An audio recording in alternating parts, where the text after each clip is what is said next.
ఇప్పుడు మీ ఫస్ట్ సినిమాకి వెళ్తే కనుక గులాబీ చక్రవర్తి గారితో 2 సినిమాలే చేశారు. మీ కాంబోలో ఇంటెన్స్ డ్రామా ఫ్యూచర్లో ఎప్పుడు చూడగలమా? అది ఎప్పుడు? కేడి గారితో తెలీదు. ఉండొచ్చు, ఉండకపోవచ్చు. ఎస్. కానీ ఇంత గ్యాప్ వచ్చింది కదా సార్. నక్షత్రం అలాగే ఉండదు. నక్షత్రం సూపర్ ఫ్లాప్ అయింది. ప్లస్ వెరీ చిన్న క్యారెక్టర్. కరోనా వచ్చింది, ఎస్, ఇవన్నీ ఉన్నాయి కాబట్టి అంటే ఏం లేదు సార్. పూరి గారికి ఏ స్టార్ హీరో డేట్లు ఇవ్వలేదు ఎగ్జాంపుల్ అనుకోండి. పరిస్థితి అలా వచ్చింది. రవి డేట్లు కావాలంటే వచ్చే జగన్ అన్నట్లుగానే రవితేజ గారు ఇమీడియట్ డేట్లు ఇచ్చి సినిమాలు చేస్తారు. ఈవెన్ పునీత్ గారు కూడా ఇప్పుడు లేరు, సారీ అనకూడదు. ఇమీడియట్ పూరి గారిని కథ అడగకుండా చేయడానికి కొంతమంది పెద్ద హీరోలు రెడీగా ఉంటారు. వాళ్ళలో మొట్టమొదటి వ్యక్తి రవితేజ. అలాగా మీరు పిలిస్తే వచ్చేవాళ్ళు ఉంటారు.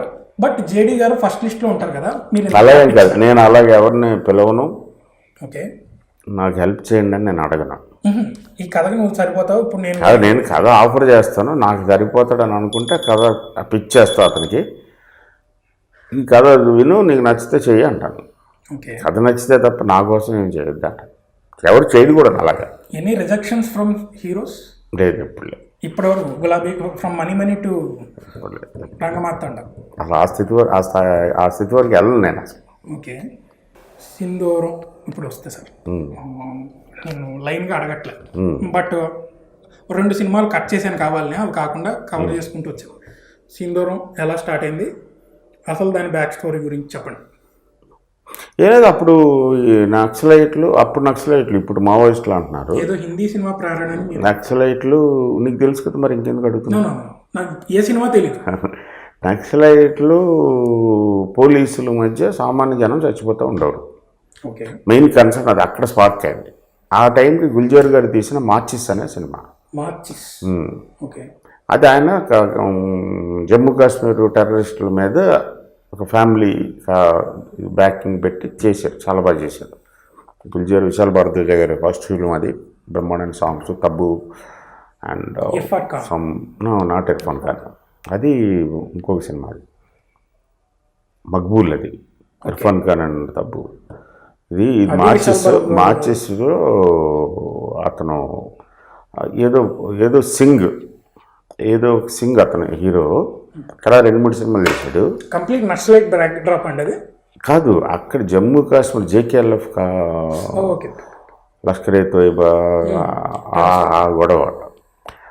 సో అది ఇన్స్పైర్ అయ్యా, ఇది ఇట్ల మీద సినిమా తీయచ్చు అని. మనకి ఇక్కడ ఈ ప్రాబ్లం ఉంది అన్న దాని మీద స్పార్క్ అయింది. ఓకే, ఇది ఇమీడియట్ నిన్నే పిల్లడితో తర్వాత తీసిన వన్ ఆఫ్ ది గ్రేటెస్ట్, ఎలా చెప్పాలి మీకు, ఒక పెద్ద వెంచర్. అసలు ఇండస్ట్రీ ప్రేక్షకులు నివ్వెరపోయేలాగా. రవితేజ అనేవాడు హీరోయే కాదు, బ్రహ్మాజీ అనే ఆయన side character. But yes, Brahmaji గారి బ్యాక్ స్టోరీ తెలుసు మాకు. You both have such friendship bondage, అంత డీప్గా ఎమోషనల్గా ఉంది. కాబట్టి ఈ సినిమా సూపర్ హిట్ కోరుకుంటే సినిమా ఇస్తాను అని మీరు అన్నారు. But yes, once cinema start అయిన తర్వాత మీరే ప్రొడ్యూస్ చేశారు. మీరు తలుచుకుంటే, అంటే కృష్ణవంశీ సినిమా తీస్తున్నాడు అంటే స్టార్ హీరో అవసరం లేకుండా కృష్ణవంశీ పేరుంటే ప్రొడ్యూస్ చేయడానికి నిర్మాతలు ఉంటారు కదా సార్. మరి ఏమైంది?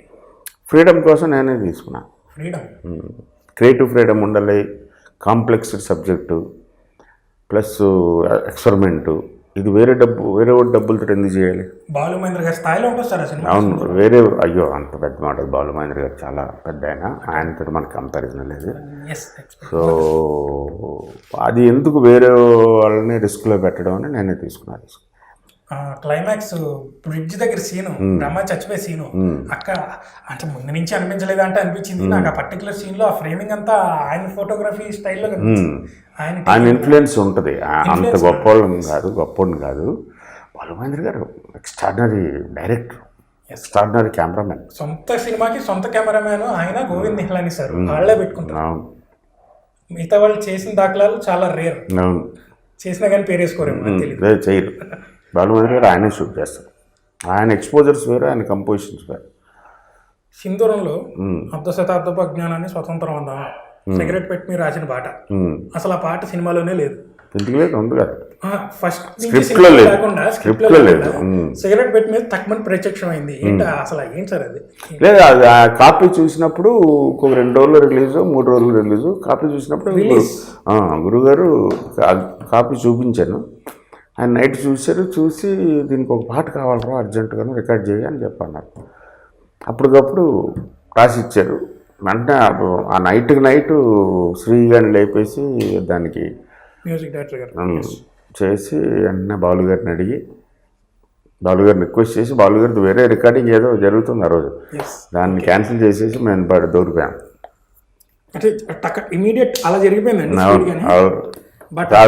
శాస్త్రి గారికి ఫోన్ చేశారు బాలు గారికి ఇక్కడ నుంచి అన్నయ్య పాట చేయాలి ఇప్పుడు రిలీజ్ అయిపోతుంది సినిమా అని అంటే సరేగా పంపించాను ఆయన చదివి చాలా ఎక్సైట్ అయ్యారు లిరిక్ చాలా బాగుంది ఇది అని ఇమ్మీడియట్గా వచ్చి పాడేశారు కానీ సిగరెట్ పెట్టి మీరు రాయడం అంటే ఆ టైంకి పేపర్లు ఏం లేవు అది దట్ ఈస్ యాక్సిడెంట్ పేపర్ ఏం లేదు అర్ధరాత్రి 2:30 2:30 అయింది ఆ రోడ్డు మీద నుంచుని ఉన్నాం థియేటర్ నుంచి బయటకు వచ్చి ఆయన అటు ఇటు ప్రివ్యూ థియేటర్ అవును సో అక్కడ ఏదైనా పేపర్ ఏదైనా ఉందా అన్నారు సరే ఎల్లుండి రిలీజ్ అవ్వబోతున్న సినిమా చూస్తున్నప్పుడు పేపర్లు అని తెచ్చుకుంటాం రష్ చూస్తున్నప్పుడు అయితే నోట్బుక్ ప్యాడ్ తెచ్చుకుంటాం అంటే లేదు ఏదైనా పేపర్ కావాలా అంటే అటు ఇటు చూస్తే రోడ్డు మీద పడి సిగరెట్ ప్యాకెట్ కనిపించింది రోడ్డు మీద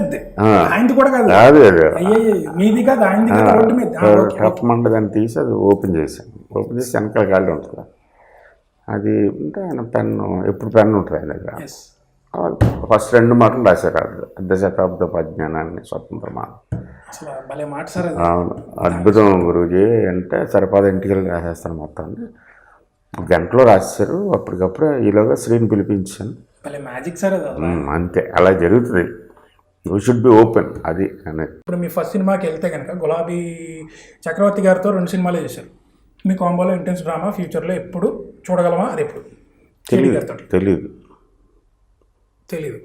ఉండొచ్చు ఉండకపోవచ్చు ఎస్ కానీ ఇంత గ్యాప్ వచ్చింది కదా సార్ నక్షత్రం అలాగే ఉండదు నక్షత్రం సూపర్ ఫ్లాప్ అయింది ప్లస్ వెరీ చిన్న కరోనా వచ్చింది ఇవన్నీ ఉన్నాయి కాబట్టి అంటే ఏం లేదు సార్ పూరి గారికి ఏ స్టార్ హీరో డేట్లు ఇవ్వలేదు ఎగ్జాంపుల్ అనుకోండి పరిస్థితి అలా వచ్చింది రవి డేట్లు కావాలంటే వచ్చే జగన్ అన్నట్లుగానే రవితేజ గారు ఇమీడియట్ డేట్లు ఇచ్చి సినిమాలు చేస్తారు ఈవెన్ పునీత్ గారు కూడా ఇప్పుడు లేరు సారీ అనకూడదు ఇమీడియట్ పూరి గారిని కదలకుండా చేయడానికి కొంతమంది పెద్ద హీరోలు రెడీగా ఉంటారు వాళ్ళలో మొట్టమొదటి వ్యక్తి రవితేజ అలాగా మీరు పిలిస్తే వచ్చేవాళ్ళు ఉంటారు బట్ జేడీ గారు ఫస్ట్ లిస్ట్ లో ఉంటారు కదా మీరు అలాగే కాదు నేను అలాగే ఎవరిని పిలవను ఓకే నాకు హెల్ప్ చేయండి అని నేను అడగను ఈ కథకు నువ్వు సరిపోతావు ఇప్పుడు నేను కథ ఆఫర్ చేస్తాను నాకు సరిపోతాడని అనుకుంటే కథ పిచ్ చేస్తా అతనికి ఈ కథ విను నీకు నచ్చితే చెయ్యి అంటాను కథ నచ్చితే తప్ప నా కోసం ఏం చేయొద్దు అంట ఎవరు చేయదు కూడా అలాగా ఎనీ రిజెక్షన్స్ ఫ్రమ్ హీరోస్ లేదు ఎప్పుడు లేదు ఇప్పటివరకు గులాబీ ఫ్రమ్ మనీ టు రంగమార్తాండ అసలు ఆ స్థితి వరకు వెళ్ళను నేను అసలు ఓకే సింధూరం ఇప్పుడు వస్తే సార్ నేను లైన్గా అడగట్లే బట్ 2 సినిమాలు కట్ చేశాను కావాలని అవి కాకుండా కవర్ చేసుకుంటూ వచ్చాను సింధూరం ఎలా స్టార్ట్ అయింది అసలు దాని బ్యాక్ స్టోరీ గురించి చెప్పండి ఏదో అప్పుడు నక్సలైట్లు ఇప్పుడు మావోయిస్టులు అంటున్నారు ఏదో హిందీ సినిమా ప్రేరణ నక్సలైట్లు నీకు తెలుసు కదా మరి ఇంకెందుకు అడుగుతున్నా నాకు ఏ సినిమా తెలియదు నక్సలైట్లు పోలీసుల మధ్య సామాన్య జనం చచ్చిపోతూ ఉండేవారు ఓకే మెయిన్ కన్సర్న్ అది అక్కడ స్పార్క్ అయింది ఆ టైంకి గుల్జార్ గారు తీసిన మార్చిస్ అనే సినిమా ఓకే అది ఆయన